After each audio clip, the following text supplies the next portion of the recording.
Chapter 23, The Cult's HQ, Part 3. The assembly room of the Cult of the Sent Ones HQ was an imposing space, its high stone walls lined with ancient symbols of the Sent Ones. Low torchlight flickered in the shadows, casting long, uneasy shadows across the group. Lucas, Mina, and Thomas stood off to the side, quietly observing the proceedings. The air was thick with tension. At the center of the room, Dira stood before the council, her hands bound, head lowered in shame. Her once confident demeanor had vanished, replaced by a palpable fear. The council members, draped in dark robes and adorned with ancient symbols, sat in judgment of her actions. Goldar, a towering figure with an air of authority, presided over the proceedings. The cultists who had been tending to Wallace's venomous wounds moved quietly around the edges of the room, their presence a reminder of the dangers that had led them here. Dira, Goldar's voice echoed through the chamber, the harsh tone carrying a weight of finality. You stand accused of betraying the cult of the Sent Ones. Your actions have led to the corruption of our secrets and the betrayal of the trust placed in you. What do you have to say in your defense? Dira's voice quivered, but she held herself with a degree of resolve. I admit to my treason, she said, her eyes flicking nervously between the council members. But I beg of you, spare my life. I can offer you something far more valuable than my allegiance. Information about the cult of the Unbound. I know their plans, their movements, everything you need to stop them. The council members exchanged looks, murmuring amongst themselves. It was clear that Dira's offer intrigued them. Lucas, standing silently in the corner, watched the exchange carefully. His thoughts were a whirl of questions and calculations, but one thing was clear. The cult of the Sent Ones would be a powerful ally if they knew the full extent of his abilities. His telepathy could be of great use to them. He could hear their thoughts, feel their intentions, even manipulate them, if he chose. But Lucas kept these thoughts to himself. He could not risk revealing too much to them, not yet. As the council deliberated, Lucas could sense the growing unease in Dira. The fear radiating from her was almost tangible, and Lucas couldn't help but reflect on how it felt to stand in front of a group of powerful figures about to decide his fate. Yet, unlike Dira, he knew the Sent Ones would be far more cautious in their judgments. They had no idea what he was truly capable of, or perhaps they were still testing him. Enough, said Goldar after a long silence, his voice firm. We have heard your plea, Dira. Your betrayal will not go unpunished, but you may still serve the cult. You will be kept here, under our custody. Your knowledge of the Unbound is valuable, and your life will be spared, but you will be made to serve our cause from now on. A wave of murmurs passed through the assembly. Some were skeptical, while others seemed to approve of the decision. Dira's expression flickered, a mix of relief and regret, as she bowed her head. The weight of her survival hung heavy in the air, but Lucas couldn't shake the feeling that her time would soon come to an end, whether by her own hand or that of others. The Unbound had their own interests, and Dira would likely find herself caught in the crossfire. Mina stepped forward slightly, her usual confidence tempered by the solemnity of the moment. What does this mean for us? She asked, her voice steady but carrying an undercurrent of uncertainty. Will we be expected to work with her? To trust her? Goldar glanced at Torgar, who nodded in agreement. We will keep Dira under watch. She will not be free to act on her own. As for you, Mina, Goldar's gaze shifted toward her, his expression calculating. Your role in the Sent One's prophecy is still unclear, but I trust you will prove your worth in time. The weight of his words hung in the air. Mina nodded, but Lucas could sense her growing unease. She had always been cautious of the cult, and now more than ever, the tension in the room felt as if it could snap at any moment. The council's decision was final, but the situation was far from resolved. Dira was not a friend, nor was she entirely an enemy. For now she would be an unwilling ally, under their watch, but Lucas knew better than to trust her completely. And as for the council, well, they had only seen the tip of the iceberg of what he could do. The power they thought they had over him might be nothing more than a facade.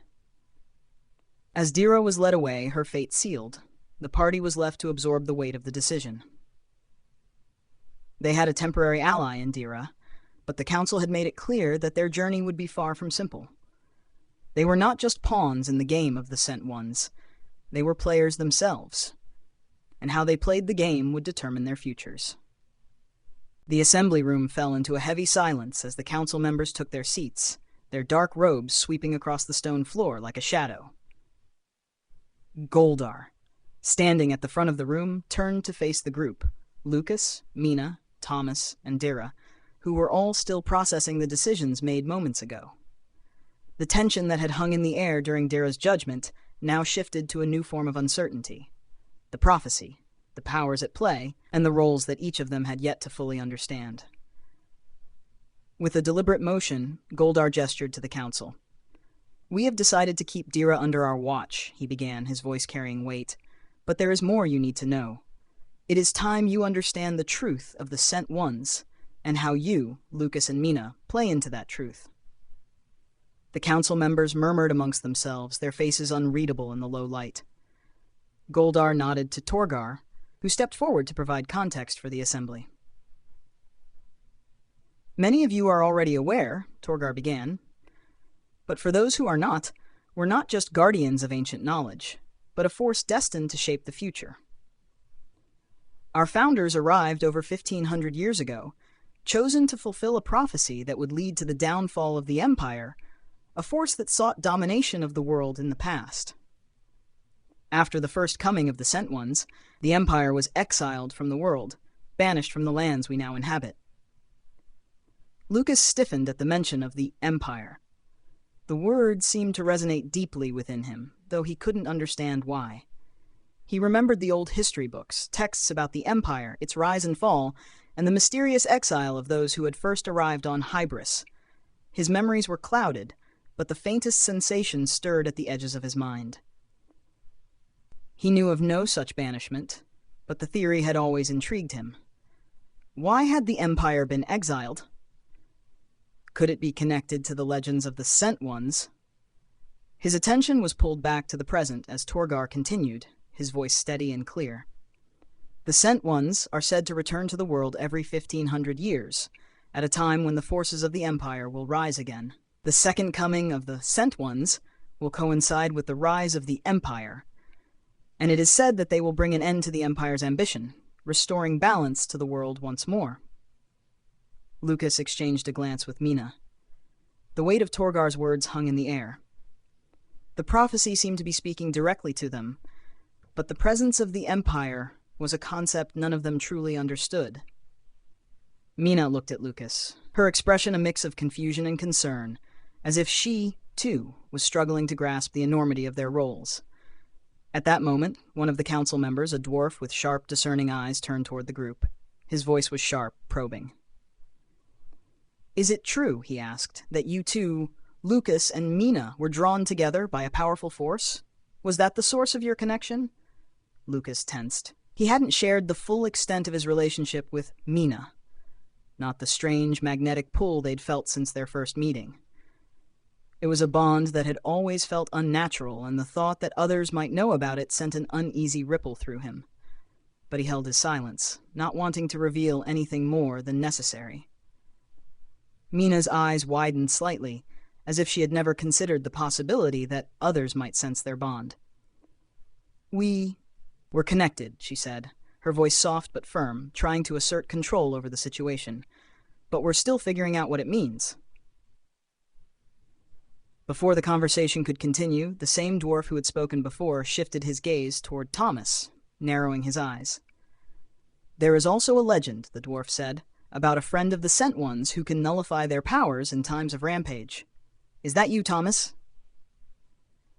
Lucas immediately turned to Thomas, his mind racing. Could the dwarf be referring to Thomas's ability to block his thoughts at times? It had happened before, an instinctual barrier that Thomas didn't seem to control. Lucas didn't know what to make of it, but the suspicion gnawed at him now. He had never considered that Thomas might play such a role, one that could counterbalance the volatile powers that Lucas and Mina possessed. But Thomas remained silent, his brow furrowed in thought. It seemed like he didn't have an answer, or perhaps he hadn't understood the question entirely. "That remains to be seen, Goldar. interjected, his tone cutting through the rising tension.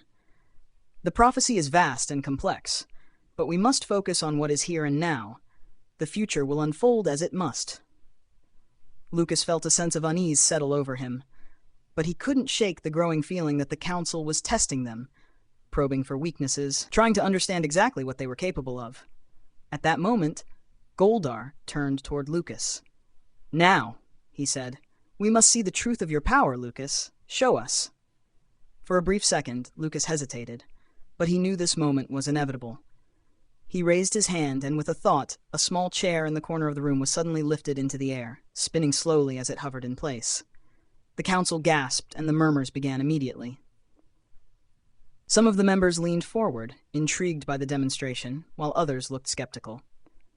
"It is true," Goldar murmured. "This boy has power." Just as Lucas lowered the chair, Mina stepped forward, a spark of defiance in her eyes. She had been quiet for the duration of the council's examination, but now she felt an undeniable urge to prove herself, to show them that she, too, was worthy. With a single gesture, she began performing acrobatic stunts, her movements enhanced by her magic. She spun in midair, performing flips and vaults with impossible grace. But as she pushed herself further, something began to shift in her. The wood around her started to stir, buds forming, sprouting from the tables and beams in the room. Mina's eyes widened as she realized the extent of her display. The assembly gasped, and Lucas looked on in horror as the room was filled with the unmistakable signs of uncontrolled growth. Suddenly, Mina stopped, seeing the faces of shock around her. The growth halted just as rapidly, the sprouts retreating, leaving behind a room full of stunned onlookers. She looked down at the table, her eyes widening further. "Did I do that?" she asked, her voice barely a whisper. Lucas could feel the weight of the moment. The Sent Ones had seen something extraordinary, and Mina had lost control in front of them. The incident reminded her of the time back at her home when she had almost forgotten the power she wielded, a power that sometimes seemed to emerge uncontrollably.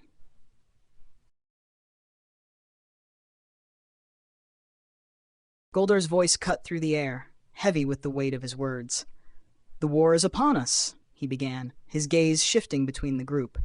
"Your actions, the choices you make, will have consequences that echo across this land. The Empire is rising again, and the cult of the Sent Ones is preparing to meet that threat with everything we have." The assembly room, once filled with tension, now buzzed with anticipation. Lucas, Mina, and Thomas listened intently as Goldar continued. "We are no longer in a time where we can simply observe the world around us. Your connection to the Sent Ones, the powers you wield, these will be instrumental in the battles to come." Goldar paused, giving the group a moment to absorb the gravity of his words. "But power without control is chaos, and for all of your strength, you will need guidance. That is why we offer you training." Torgar, who had remained silent up until now, stepped forward. "We can provide you with teachers and warriors from our ranks. However, we do not possess magic wielders among us," he explained, his voice calm but firm. "You will not find instructors who can teach you how to harness your unique abilities. That task remains yours to master, but we will teach you everything else: combat, strategy, history, and survival." Goldar nodded, his expression serious. "We have everything you need for your training here. Our cult has built facilities for research, access to the latest intelligence, and the most up-to-date information on the world's current events. The world beyond these walls moves quickly, and knowledge is a weapon as powerful as any blade." Mina exchanged a glance with Lucas, both of them sensing the significance of what they were being offered. They had expected more rigid guidance, more structure. But this was an opportunity, one they couldn't afford to pass up. "Once you have learned what you need," Goldar added, "you will be prepared to take part in the conflict ahead. The Empire will not be easy to face, but with the right preparation, you will have the strength to survive." Lucas felt the weight of the responsibility settle heavily on his shoulders. This was no longer about survival or running from their pasts. It was about confronting the forces that threatened everything they had known. Thomas seemed quieter than usual, his mind no doubt processing what was to come. But Mina, ever the optimist, looked determined. She was ready to face whatever lay ahead. And perhaps, with their time here, they could finally learn to control their powers, find a balance between their humanity and the forces that raged inside them. Goldar smiled faintly at their reactions, sensing their resolve. You are free to use our facilities, to explore, to research, and to prepare however you deem fit. The rooms we have prepared for you are yours to rest in. You are free to use them for as long as you need.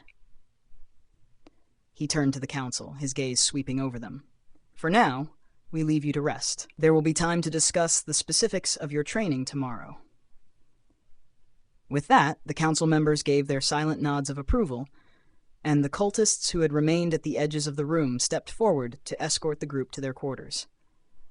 The air of formality began to dissipate as the cultists led them out, leaving the assembly room behind. The atmosphere was now calm, but the weight of the upcoming war hung over them, an ever-present reminder of the stakes they were now playing for. As they walked down the stone corridors, Mina turned to Lucas, her voice low. "Do you think we're ready for this?" she asked, a note of uncertainty in her voice. Lucas didn't answer immediately. He was still processing everything he had learned, the weight of the prophecy, the rising threat of the Empire, and the looming conflict that would shape their future. But one thing was clear. They had no choice but to face it. Together. "We'll be ready," he said quietly, meeting her eyes. "We have to be." The group continued their journey, the sound of their footsteps echoing in the quiet hallways. They were on the verge of something much larger than they had ever imagined, and their paths were now irrevocably intertwined with the fate of the world.